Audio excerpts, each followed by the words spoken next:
Today, we're going to deconstruct a single, incredibly profound verse from the Quran, verse 17 of Surah Maryam.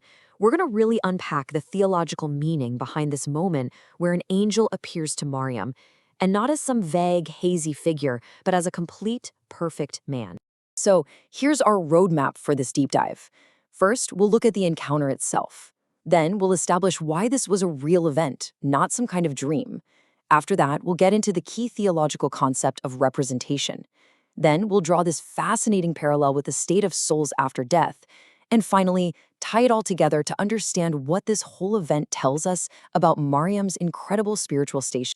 All right, let's start by setting the scene. It's a dramatic moment. Maryam has secluded herself. She's in a private space, and then, all of a sudden, she's not alone. This is the encounter that kicks off one of the most significant events in all of religious history. And here it is, the verse at the absolute heart of our analysis. Now, the original Arabic here is incredibly specific. It says he appeared as a basharan sawiyyan. And that doesn't just mean a man, it implies a perfectly formed, complete, well-proportioned human being. That little detail, it's absolutely key to understanding what's really happening here.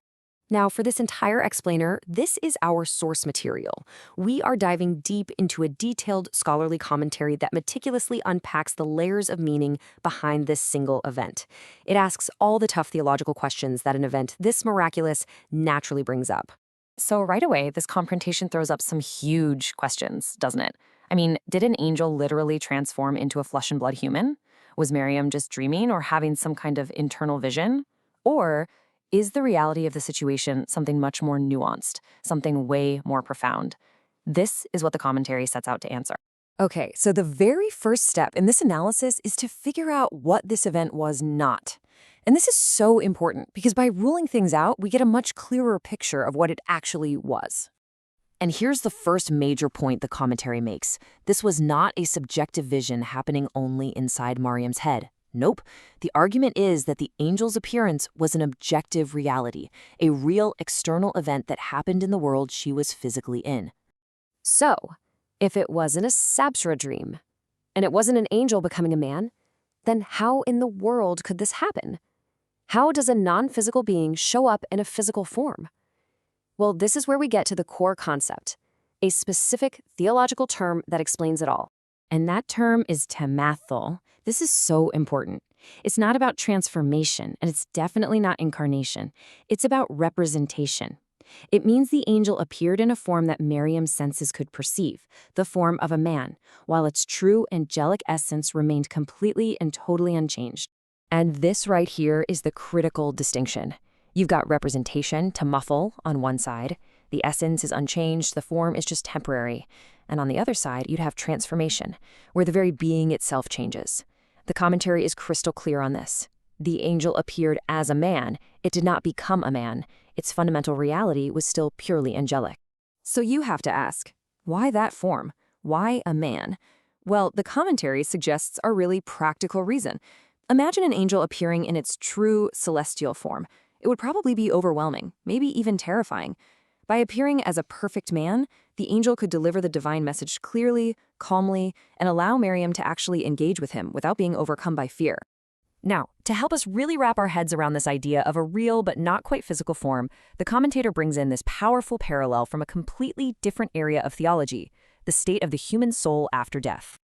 And this parallel world is known as the barzakh. It's an intermediary realm. Now, according to this framework, it's a place where souls exist with a type of form, a kind of body that is totally real, but just isn't made of the same physical stuff as our world. So this completely goes against the idea of souls being just, formless wisps of energy. The commentary explains that in barzakh, they have specific forms. This lets them perceive and interact with that reality through a kind of subtle body that's perfectly suited for that dimension. And here's the quote from the source that just ties it all together beautifully. The logic is, if souls can have real, perceptible forms in a non-physical realm like barzakh, then that gives us a perfect theological model for understanding how another non-physical being, an angel, can show up with a perceptible form in our world through tamathul. Okay, so we've covered the how, we've covered the what. But all of this is building to the final and honestly the most important takeaway. The commentary now turns to the why. And the answer, it suggests, is all about Maryam herself. And this is where the commentary just completely reframes the entire event for us. The appearance of the angel wasn't just some random miracle that happened to her. No, according to this analysis, it was a direct consequence of her own spiritual development, her purity, her incredibly high spiritual rank. And this is what makes it so incredible. According to this view, not just anyone could have seen this. Maryam's spiritual senses were so refined, her soul was so pure, that she was capable of perceiving a reality that is normally completely veiled from human eyes. Her ability to witness this tamathul was the proof of her unique spiritual station. And so we're left with this profound final thought to chew on. If a person like Maryam can reach a state where she can perceive a dimension of reality that exists right here, alongside our own, well, what does that say about the world we see every day? It kind of suggests that what we experience with our five senses might just be one layer of a much deeper, more complex, and ultimately a more wondrous existence.